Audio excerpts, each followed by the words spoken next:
হয়েছে। আসলে এই বিষয়টা হচ্ছে কি সম্পূর্ণই ভুল ধারণা, সম্পূর্ণই বিভ্রান্তকর ঘটনা ঘটছে আমাদের সাথে, বিগত দিনেও যা ঘটেছে।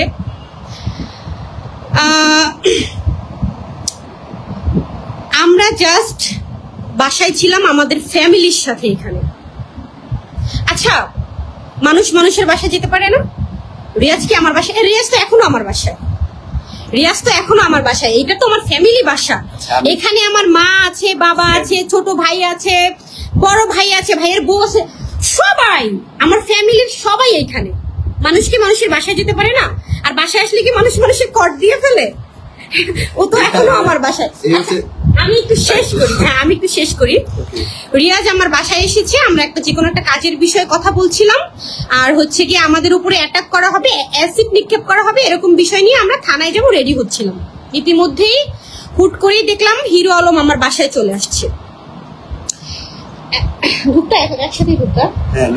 তো হিরো আলম দেখলাম বাসায় চলে আসছে, এসেই ধুপধাপ করে হচ্ছে গিয়ে রিয়াজকে বললো, তুই এইখানে কেন আমার বউর সাথে?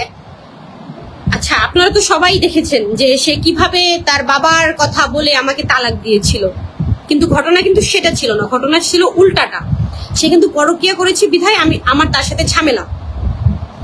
সে পরকীয়া করেছে তার বিধায় কিন্তু তার সাথে ঝামেলা হয়েছে, তার সাথে আমার দ্বন্দ্ব হয়েছে, কিন্তু সে বিষয়টা টেনেছিল যে তার বাবার কারণে আমাকে সে তালাক দিয়েছে। আচ্ছা, তালাক দিয়েছে বুঝলাম, তাহলে সে আমার বাসায় আসলো কেন?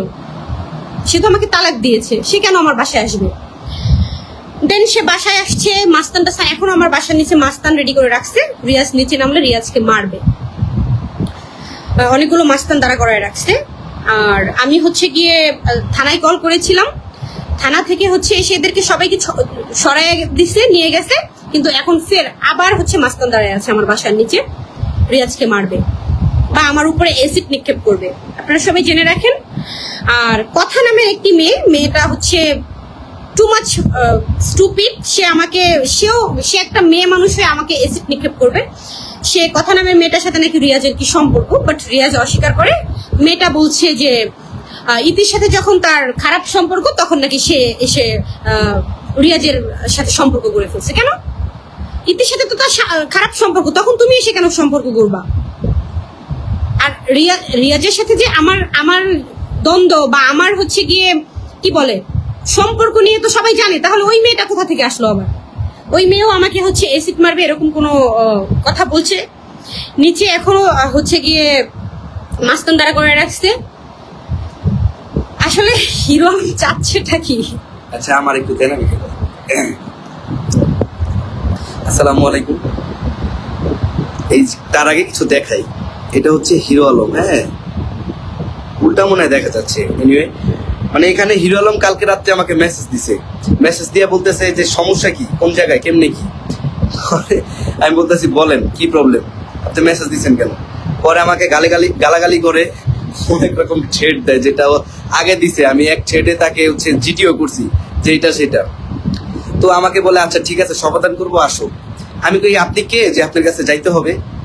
পরে আমি কই তাহলে তুই আয়। মানে আমাকে বলছে যে আমি আসবো নাহলে উনি আসবে। পরে আমি ভাবলাম যে উনি যদি আমার এখানে আসে তাহলে নির্ঘাত বলবে যে আমি ভয় পাইছি। পরে আমি আচ্ছা ঠিক আছে ওকে। এর ভিতরে ফোনে কথা হয়েছে যে আমি আসবো। তো আমি এখানে আসছি, আসার পরে হিরো আলম আসছে। ওই যে ভিডিওতে তো সব দেখলেনি। আসার পরে এখন উনি অনেকক্ষণ কথা হয়েছে, কথা বলার পরে উনি সিনকেট তৈরি শুরু করে দিছে। যে ওনারা প্ল্যানিং এ ছিল যে আমাকে আর রিয়াকে সে কর দিবে। আরে কি একটা অবস্থা! মানে দেশের মানুষ মূর্খ না, আর অডিয়েন্স কখনোই বোকা হয় না। ঠিক আছে, আপনারা প্রমাণ করেন। যদি আমরা এখানে আইসা যদি কোনো উল্টাপাল্টা হয়ে থাকে, আমাদেরকে মেডিকেলে নেন, নিয়ে আজকেরটা আপনারা দেখেন, কোনো সমস্যা নাই। এখানে হচ্ছে রিয়ামনির ভাই আছে, ওর ওয়াইফ আছে, ওর দুইটা ভাই আছে, বোন আছে, মানে ওরা জয়েন্ট ফ্যামিলি। ঠিক আছে, এখানে আমি হচ্ছে আসছি 4টা বাজে। এখন হিরো আলম একটা সাইকো, নিচে যায় বিভিন্ন ধরনের চিল্লা ফাল্লা এগুলা করতেছে। আচ্ছা, এই যে কথা নামের মেয়েটাকে নিয়ে যে কথা উঠলো, আরে ভাই এ কে? আমি জাস্ট অবাক। এই আবার একটা চুক্তিপত্র বানাইছে 7,40,000 টাকা। 7 লাখ। আচ্ছা এই মেয়েটা 7,40,000 টাকা সে পেলো কোথায়? 7,40,000 টাকা নাকি আমাকে দিছে। না, আমি একটু বলি, আমারটা শেষ হয় নাই। সে পেলো কোথায়? আচ্ছা, সংবাদ সম্মেলন কিন্তু আমি করবো, এইভাবে কখনো আমি আসতে চাইনি, সবাইকে এটা জানানোর দরকার। সে যদি আমাকে 7,40,000 টাকা দেয়, সে কোথায় পেলো? আর হচ্ছে সে কি এমপির মেয়ে, মন্ত্রীর মেয়ে?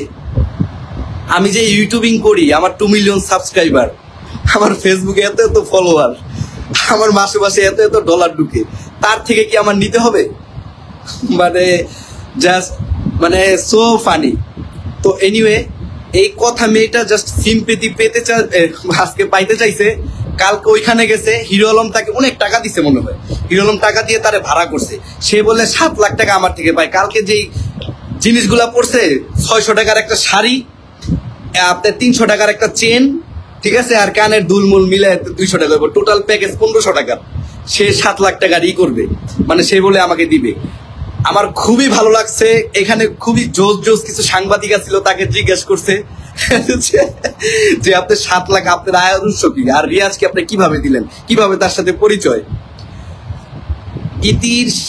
ইতি আমার ওয়াইফ, এক্স ওয়াইফ ছিল, এটা সবাই জানে, কে না জানে। ইতি করার পরে এই কথা নামের মেয়েটা আমাকে ফোন দিয়েছে, মেসেজ করছে। প্রথমে মেসেজ করে বলছে, ভাইয়া হিরো আলম, আমি তো একজন অ্যাডভোকেট, ল নিয়ে পড়তেছি, হিরো আলম সম্পর্কে আমি আপনাকে কিছু বলতে চাই, আমি আপনাকে হেল্প করতে পারবো।